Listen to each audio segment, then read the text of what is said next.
avait déjà entendu parler. L'idée a refait surface il y a quelques semaines, l'idée d'une Super Ligue européenne, une ligue fermée qui regrouperait les meilleurs clubs européens, un peu à l'image de ce qui peut se faire aux États-Unis. Comment ça marche ? C'est ce sur quoi s'est penché Willou pour la capsule du jour. Salut l'équipe, j'espère que tout le monde va bien. On se retrouve aujourd'hui pour parler de la Super Ligue européenne. J'avais déjà consacré une vidéo entière sur ma chaîne à l'époque où c'était un projet de réforme de la Ligue des Champions, un projet mené par l'UEFA et qui avait potentiellement un horizon 2024.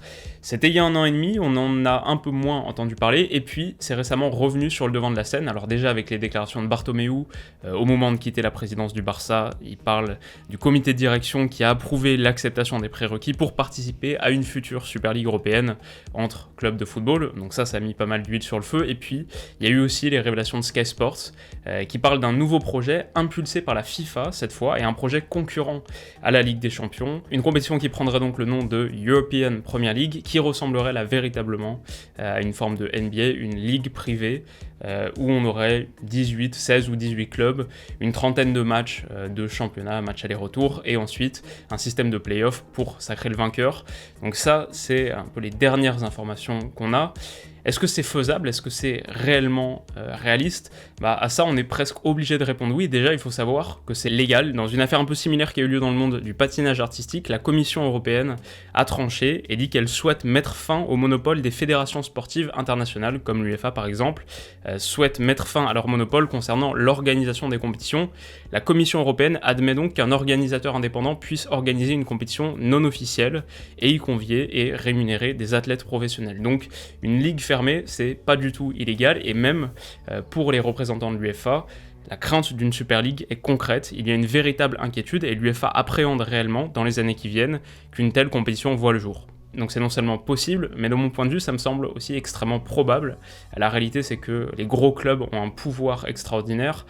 Aujourd'hui, ce qu'on appelle les super clubs sont beaucoup plus des corporations que des associations. En ce sens, et notamment dans la quête de nouveaux marchés, il y a une prime incontestable à jouer plus de gros matchs, plus d'affiches télévisuelles, plus de Juve Barça que de Juve Benevento, plus de PSG Dortmund que de PSG Dijon. Donc que ce soit sous la forme évoquée ici, à savoir une European Premier League qui verrait le jour dès 2022, c'est de ça dont on parle, ou que ce soit via un aménagement massif de la Ligue des Champions, que serait presque contrainte de faire l'UEFA pour conserver l'allégeance de ces super clubs, je peux pas imaginer une situation qui résulte en un statu quo. Je pense qu'on va forcément aller de plus en plus dans le sens des méga clubs et de leurs intérêts. Alors maintenant la question, la dernière, c'est est-ce que c'est souhaitable ? Est-ce qu'il faut craindre cette évolution ?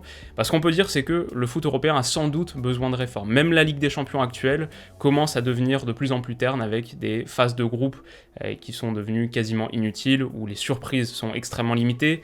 La formule mérite d'être retravaillée, mais le Final 8 par exemple a montré qu'on pouvait conserver l'intérêt de la compétition avec un aménagement de sa structure. On peut aussi considérer que si tous les super clubs quittent leurs championnats nationaux pour aller jouer cette ligue fermée, ça va mécaniquement rehausser l'intérêt, l'intrigue, le suspense de ces championnats nationaux. La Bundesliga sans le Bayern, la Serie A sans la Juve, la Ligue 1 sans le PSG. D'un coup, il peut y avoir des courses au titre intéressantes, donc ça, c'est aussi un dénouement positif potentiel, mais je terminerai quand même sur une note globale un peu plus pessimiste.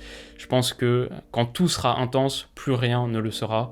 Quand on aura 10 affiches extraordinaires par week-end, on va perdre cette saveur, et plus généralement le foot repose sur cet alliage des temps forts et des temps faibles. C'est même un sport qui fondamentalement se base sur la lenteur, sur le vide. La plupart du temps, il se passe rien ou presque, on marque peu dans le foot, et je pense que c'est un bon apprentissage de la patience, a fortiori dans le monde actuel. Donc ça c'est une chose, et puis enfin, je pense que l'écosystème foot brille par sa richesse historique et géographique. J'aime la variété qu'il y a dans le foot, et si on doit trouver un nouveau modèle, je pense qu'il ne peut être que durable s'il y a un réel équilibre des richesses. Je pense qu'un modèle durable, ça passe par une meilleure répartition de ces richesses, plus que par une vision élitiste qui profiterait à une quinzaine ou une vingtaine de clubs.